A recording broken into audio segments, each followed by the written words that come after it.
on the northern side of Sveti Clement, and walk along the pretty island paths with their garnishing of tropical vegetation.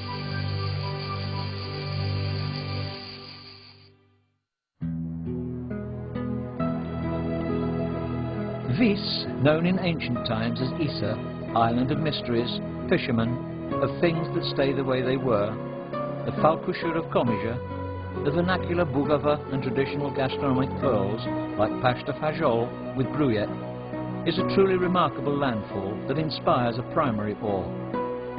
Vis goes back to the Neolithic period, and it has been lived in and ruled by the Greeks and Romans, the Illyrians, the Venetians, the English and the Habsburgs.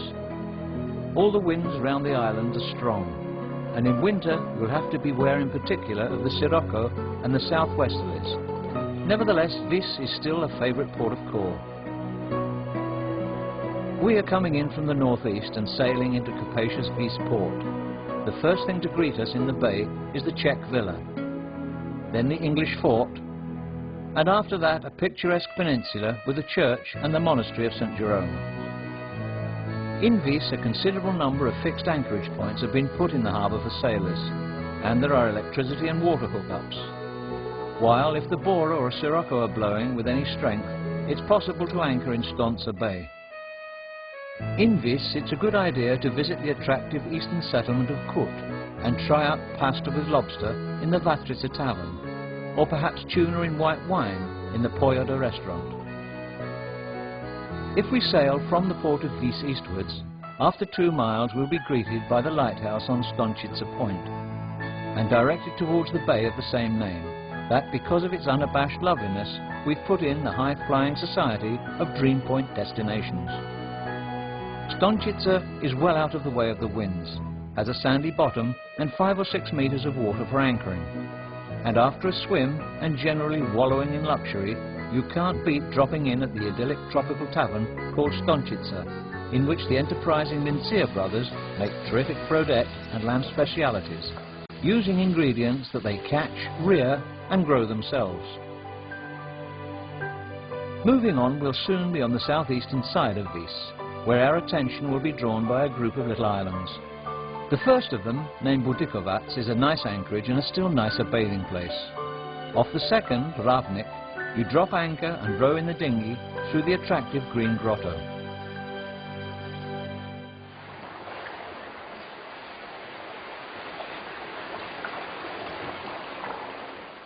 Close by is the best haven on the way to Komija, Rukavac harbour.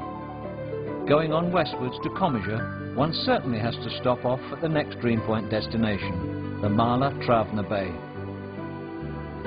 Although there's but a single buoy to tie up at, and though the southern winds can ruffle the beauty of a stay, you just have to visit Mala Travna for the clarity of its sea, the old houses, and the informal home of organic traditional food that's to be tried on the terrace of Senko Koruza, poet, philosopher and master of cuisine.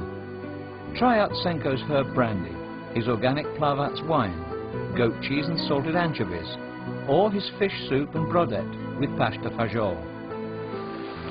The next cove, Skiniva, is not out of the way of the winds either, but once again it's well worth a visit, being uniquely original and unspoiled.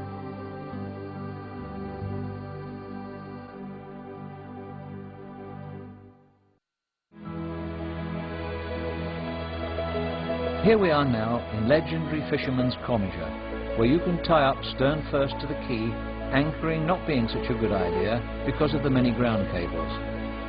In Komija you should first take in the distinctive feel of the place. View the monastery, chat with the locals, see the legendary Falkusha and drop into the fishing museum with the world's biggest collection of knots. For the inner man, we can recommend the Bako Tavern.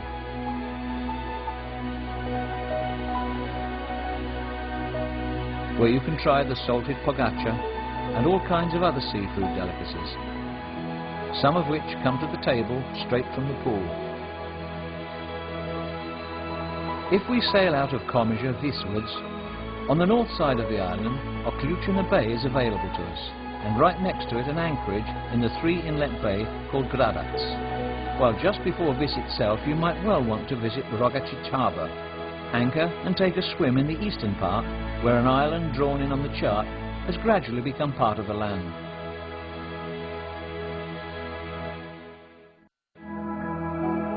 If you sail as far as Vis, it's certainly worth visiting neighbouring Bishovo and the famed Blue Cave that can be reached by dinghy, as long as you leave someone on board ship in Balloon Bay. The Blue Cave, formed by wave action on the limestone, is best visited at noon, when everything around you is really blue. On the open western side of the island is the ideal anchorage of Bishovo Port, with a wonderful sandy beach and tasteful restaurants in season. For the more intrepid mariner, we can recommend a sail around the southwest point called Gatula, and then a trip to discover the strange Puchinski Isles.